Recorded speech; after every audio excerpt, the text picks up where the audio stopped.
बाबा जी और हुजूर जी की प्यारी साध संगत जी, राधा स्वामी जी, साध संगत जी, श्री खाटू श्याम जी से जुड़े हुए एक भक्त ने बाबा जी के बारे में ऐसा खुलासा किया है कि हर कोई हैरान है। खाटू श्याम जी और उनके मंदिर को आज कौन नहीं जानता। राजस्थान में श्री खाटू श्याम जी का मंदिर स्थित है। खाटू श्याम जी के एक भक्त ने बाबा जी के बारे में कुछ ऐसे खुलासे किए हैं कि संगत के होश उड़ पड़े हैं। और यकीन मानिए, आपके भी होश उड़ जाएंगे जब आप खाटू श्याम जी के भक्तों की आप बीती सुनेंगे। साध संगत जी, अक्सर जब हम किसी पवित्र स्थान पर जाते हैं तो हमारी नज़रें उस रूप को ढूंढती है जिसमें हमारी गहरी आस्था होती है, क्योंकि वही रूप हमारे मन में बसा होता है। ये इंसान की एक स्वाभाविक प्रवृत्ति है।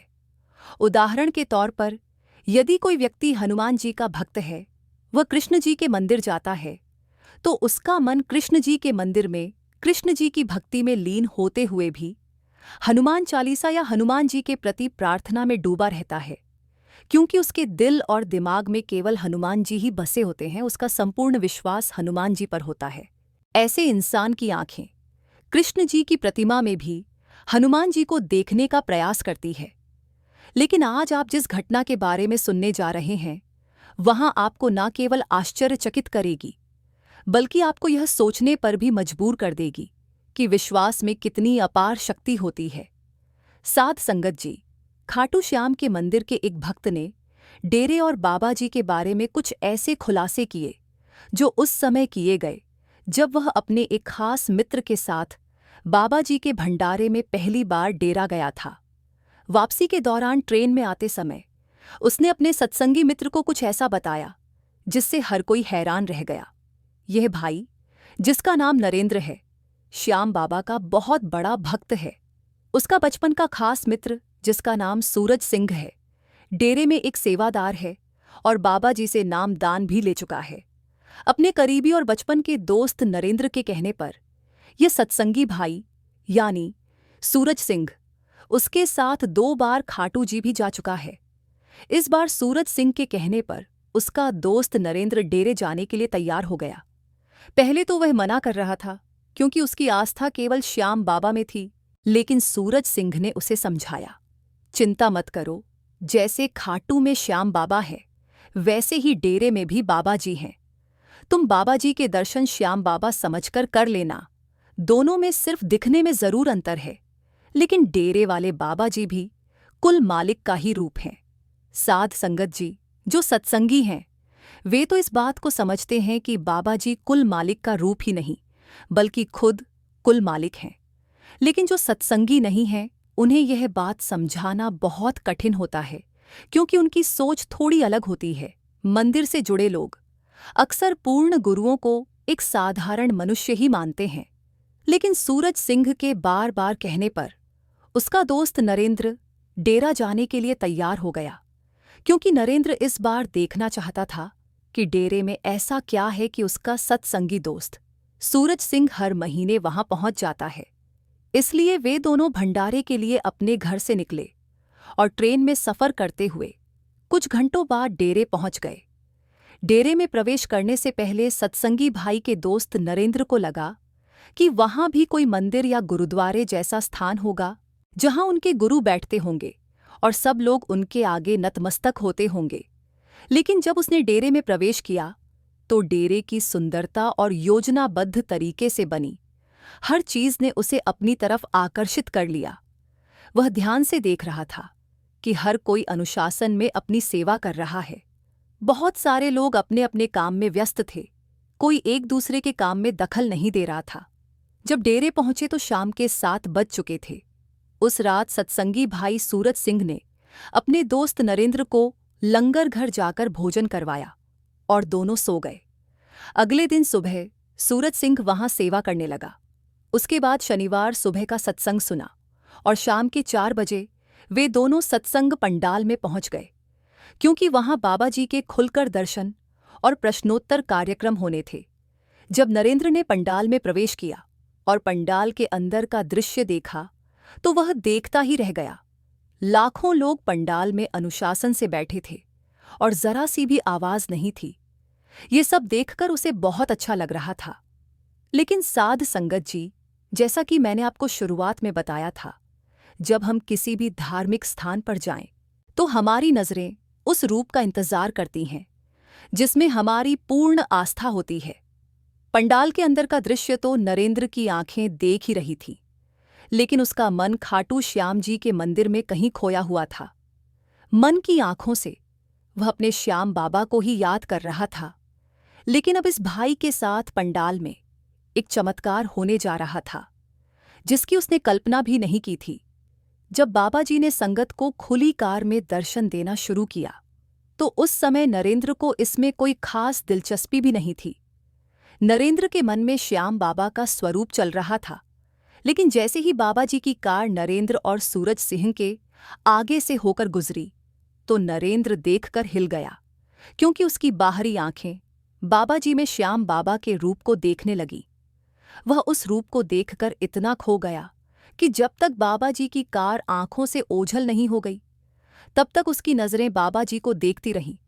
जब उसके साथ बैठे सूरज सिंह ने उसकी ओर देखा, तो उसने सोचा कि पहले तो यह डेरे आने के लिए तैयार ही नहीं था, और अब यह बाबा जी के दर्शन ऐसे कर रहा है जैसे यह कई सालों से सत्संगी हो और यहाँ एक सेवादार हो।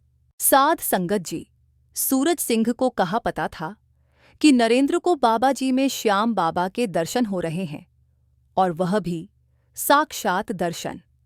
नरेंद्र ने उस दिन सूरज सिंह को इस बारे में कुछ नहीं बताया कि उसने अंदर किसके दर्शन किए, क्योंकि वह खुद भी निश्चित नहीं था कि सच में वह श्याम बाबा थे या नहीं।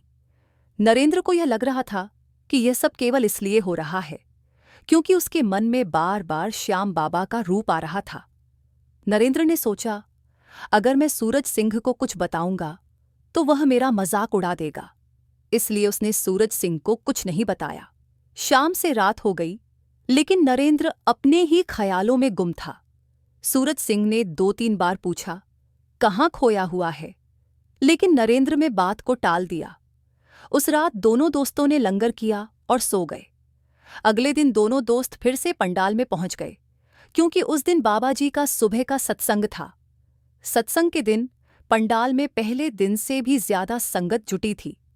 नरेंद्र यह सब देख रहा था। लाखों लोग एक साथ बैठे थे, लेकिन सुई गिरने जितनी भी आवाज नहीं हो रही थी। नरेंद्र को यह किसी बड़े कमाल जैसा लग रहा था। कुछ ही पलों में जब बाबा जी मंच पर आए, तो नरेंद्र और सूरज सिंह सामने लगे बड़े बड़े बहुत सारे टीवी पर बाबा जी को देख रहे थे। लेकिन यह क्या, नरेंद्र को फिर से बाबा जी में श्याम बाबा का रूप दिखाई देने लगा। उसने कई बार अपनी आंखें अपने रुमाल से साफ की, लेकिन हर बार उसे वहां श्याम बाबा का रूप ही दिखाई दे रहा था। पूरे सत्संग के दौरान वह लगातार टीवी पर देखता रहा और एक पल के लिए भी इधर उधर नहीं देखा। यह देखकर सूरज सिंह ने सोचा, ये बाबा जी को देखकर इतना खो गया है कि एक पल के लिए भी इधर उधर नहीं देख रहा।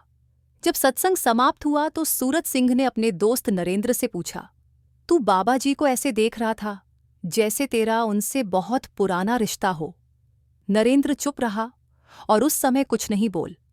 जब वे दोनों घर वापस जाने लगे और ट्रेन में बैठे, तो नरेंद्र ने सूरज सिंह को वह सब बताया जो उसने डेरे में महसूस किया था। उसने कहा, मुझे तुम्हारे गुरु के रूप में श्याम बाबा ने दर्शन दिए, इसलिए मैं तुम्हारे गुरु के दर्शनों में इतना खो गया था। यह लगातार 2 दिनों तक हुआ। पहले दिन मुझे लगा कि यह शायद मेरा भ्रम था, लेकिन दूसरे दिन जब मैंने उन्हें टीवी पर देखा तो मुझे समझ में आया कि यह कोई भ्रम नहीं था, बल्कि मेरे श्याम बाबा की कोई लीला थी। नरेंद्र ने कहा, क्योंकि आंखें धोखा दे सकती हैं, लेकिन टीवी पर तो कैमरे से दिखाया जा रहा था और कैमरे कभी धोखा नहीं दे सकते। यह सब सुनकर सूरज सिंह भी हैरान हो रहा था, लेकिन सूरज सिंह के लिए ऐसे चमत्कार कोई बड़ी बात नहीं थी। सूरज सिंह ने नरेंद्र से कहा, जब भी कोई बाबा जी के दर्शन करने डेरे आता है तो बाबा जी उसे निराश नहीं करते, चाहे वह सत्संगी ना भी हो। डेरा एक पवित्र स्थान है और डेरे में आने के बाद तेरी आंखें श्याम बाबा को खोज रही थी, क्योंकि तुझे श्याम बाबा पर पूर्ण विश्वास है। इसलिए बाबा जी ने ऐसा खेल रचा कि तेरी मनोकामना पूरी हो गई। उन्होंने तुझे अपने अंदर श्याम बाबा के दर्शन करवाए, जिससे कि तू यहां से निराश होकर वापस न जाए। साध संगत जी, भगवान का ना कोई रंग होता है और ना ही कोई रूप, लेकिन हर इंसान किसी न किसी रूप को भगवान का रूप मानकर अपने मन में बसा लेता है। जिन्होंने भगवान के साथ रिश्ता जोड़ लिया होता है, उनके लिए ऐसा अनुभव कोई नई बात नहीं है। आंखें बंद करने पर हमें अक्सर वही रूप दिखाई देता है जिस पर हमें अटूट विश्वास होता है। जैसे कि हम सत्संगी हैं तो हमें आंख बंद करते ही बाबा जी का स्वरूप नजर आता है। साध संगत जी, अब एक और ऐसी ही घटना सुनिए। एक वृद्ध महिला को बाबा जी में हुजूर महाराज जी और नए सद्गुरु हुजूर जसदीप जी में 34 साल पहले के बाबा जी का स्वरूप दिखाई देने लगा।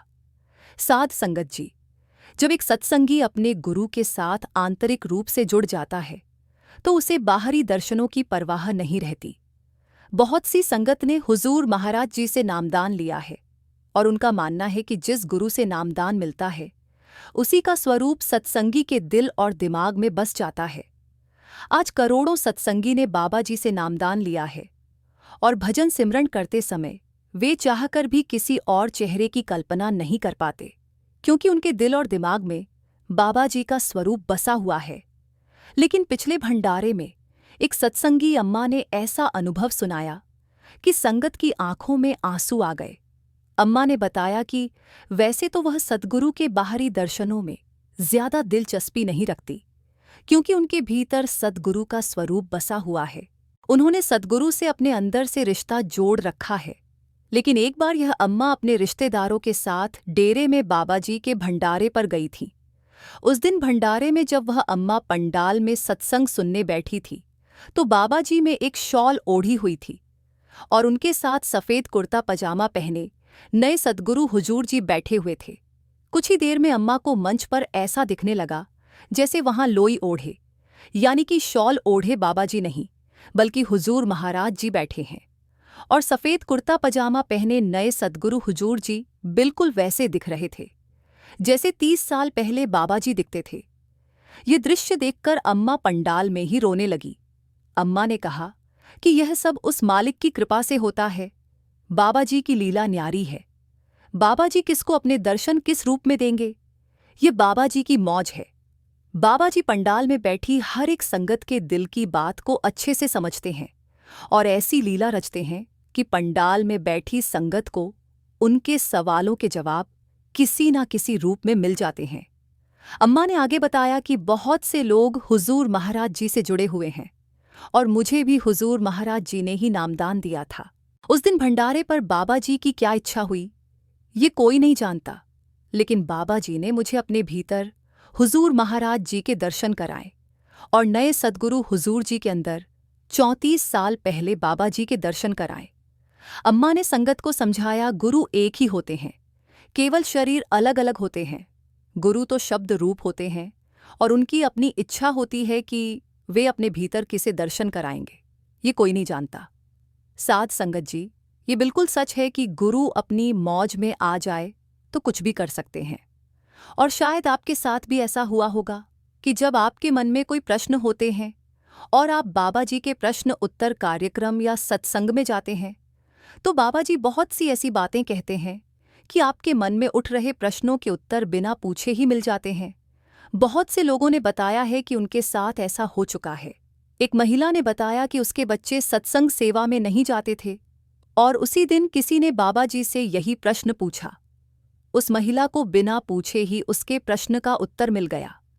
एक दूसरी महिला ने बताया कि एक बार सवाल जवाब के दौरान वह बाबा जी से पूछना चाहती थी कि उसके पति कब परमार्थ की तरफ लगेंगे, और वही सवाल किसी दूसरे ने बाबा जी से पूछ लिया, जिससे इस महिला को बिना पूछे ही उसके सवाल का जवाब मिल गया। साध संगत जी, ये वास्तव में होता है। एक पूर्ण संत के सत्संग में ऐसी क्या शक्ति होती है ये कोई नहीं जानता, लेकिन संत महात्मा सत्संग में आने वाले हर सत्संगी के मन में उठ रहे प्रश्नों को पहचान लेते हैं और उन्हीं प्रश्नों के उत्तर सत्संग में देते हैं। आइए एक छोटा सा वाकया और सुनते हैं। एक बार एक बहुत अमीर आदमी मन की शांति पाने के लिए एक पूर्ण संत के सत्संग में पहुंचा। उस आदमी के पास पैसे की कोई कमी नहीं थी, घर परिवार सब कुछ बहुत अच्छा था, लेकिन उसका मन हमेशा अशांत रहता था। उसे अपने अंदर किसी चीज का कमी खलती थी, और इतनी दौलत और मान सम्मान होने के बाद भी वह बहुत परेशान रहता था। एक दिन अपनी माँ के कहने पर वह आदमी एक पूर्ण संत का सत्संग सुनने डेरे पहुंचा। उसने सोचा कि सत्संग सुनकर उसका मन शांत हो जाएगा। उस दिन संत जी ने सत्संग में एक छोटी सी कहानी सुनाई, और उस कहानी की बातें उस अमीर आदमी के मन में उठ रही अशांति का सबसे बड़ा कारण थी। उस सत्संग ने उस आदमी के मन को अंदर से शांत कर दिया, और उसके सवालों के जवाब मिल गए। संत जी ने सत्संग में कहा, एक अमीर सेठ को अपनी आने वाली पीढ़ी की बड़ी चिंता रहती थी। उसके मुनीम ने उससे कहा था, सेठ जी, आपके पास इतना पैसा है कि आप और आपके बच्चे सारी उम्र बिना कुछ किए भी ऐश की जिंदगी जी सकते हैं। अब सेठ को चिंता हो गई कि अगर सिर्फ इतना ही पैसा है कि मैं और मेरे बच्चे खा सकते हैं, तो इसका मतलब मेरे बच्चों के बच्चे, यानी कि मेरे पोते, तो फिर भूखे मर जाएंगे। ये सोच सोचकर सेठ का मन अशांत हो गया। वह एक पहुंचे हुए संत के पास गया और संत जी को अपनी सारी दुविधा बताई। संत जी ने कहा, ये तो बड़ी छोटी सी बात है। तुम बस एक काम करो, आश्रम के बाहर जाओगे तो उल्टे हाथ 200 मीटर आगे चलोगे। वहां एक झोपड़ी बनी हुई है। उसमें एक बूढ़ी अम्मा अकेली रहती हैं। उन्हें 5 किलो आटा दान कर दो। अगर अम्मा ने यह सब स्वीकार कर लिया तो समझो तुम्हारा काम बन गया। तुम्हारे पास इतना पैसा आने लगेगा कि तुम्हारे बच्चों के बच्चे तो क्या, तुम्हारी कई पीढ़ियां भी बिना कुछ किए खा सकेंगी। सेठ ने संत को कहा, यह तो बड़ा ही आसान उपाय है। सेठ उसी समय 5 किलो आटा लेकर उस अम्मा के पास उसकी झोपड़ी में चला गया और अम्मा से बोला, माँ जी, यह आटा स्वीकार करो। अम्मा ने कहा, बेटा, आज का खाना तो मैंने खा लिया। सेठ ने कहा, अम्मा, कोई बात नहीं, कल के लिए रख लो। अम्मा ने कहा, कल तक तो यह आटा खराब हो जाएगा। मेरे पास इतना बड़ा बर्तन नहीं कि 5 किलो आटे को बर्तन में बंद करके रख सकूं, और अगर ऐसे ही रखा तो चूहे इसको खा जाएंगे या फिर कीड़े मकोड़े खाने लगेंगे। इससे तो अच्छा आप किसी जरूरतमंद को यह आटा दे दो। सेठ ने अम्मा को आटा देने की बहुत कोशिश की, लेकिन अम्मा ने जवाब दिया, मैं क्यों आने वाले दिनों की चिंता करूं? जिसने आज दिया है वह कल भी देगा और आगे भी देगा। तू यह सामान ले जाकर उसे दे जिसकी इसे आज जरूरत है। मुझे इस आटे की आज कोई जरूरत नहीं है, और रही बात कल की, तो मेरा मालिक, मेरा भगवान अपने आप कल के खाने का इंतजाम कर देगा। यह सुनकर सेठ हैरान हो गया और सोचने लगा, ये बूढ़ी औरत अपने आने वाले कल यानी कि अगले ही दिन की चिंता नहीं कर रही, और मैं अपने आने वाले कई साल बाद की चिंता लेकर परेशान हो रहा हूं। मेरे मन में यह बात क्यों नहीं आई कि जिसने आज इतना दिया है आगे भी तो वही देगा, और मैं ये कैसे भूल गया? मेरे बच्चे भी तो काम करेंगे और वह अपने बच्चों के लिए कमाएंगे, लेकिन मैं बेकार में अपने बच्चों के बच्चों की चिंता लेकर बैठ गया। सेठ को एक बात समझा गई कि संत ने कितने अच्छे तरीके से उसे समझाया। सेठ को संत जी के समझाने का तरीका बहुत पसंद आया, और उसने अपने मन से सारी टेंशन निकाल दी। उसने संत के चरणों में गिरकर संत का शिष्य बन गया। साध संगत जी, संतों और आम इंसान में यही फर्क है। संत शरीरों के दायरे में हमारे दरमियान आते हैं और हमें शिक्षा देते हैं, जबकि हमें यह बात नहीं भूलनी चाहिए कि संत कोई आम इंसान नहीं होते। दिखने में वे भले ही हमारे जैसे लगे, लेकिन संत महात्मा सच में कुल मालिक का रूप होते हैं, और जिनके नसीब में संतों की शरण होती है उनसे बड़ा खुशनसीब इस संसार में कोई नहीं है। तो साध संगत जी, इसी के साथ आपसे इजाजत लेते हैं। एक प्यारा सा कमेंट करके हमारे चैनल को सब्सक्राइब करना मत भूलें, और वीडियो को ज़्यादा से ज़्यादा शेयर करें।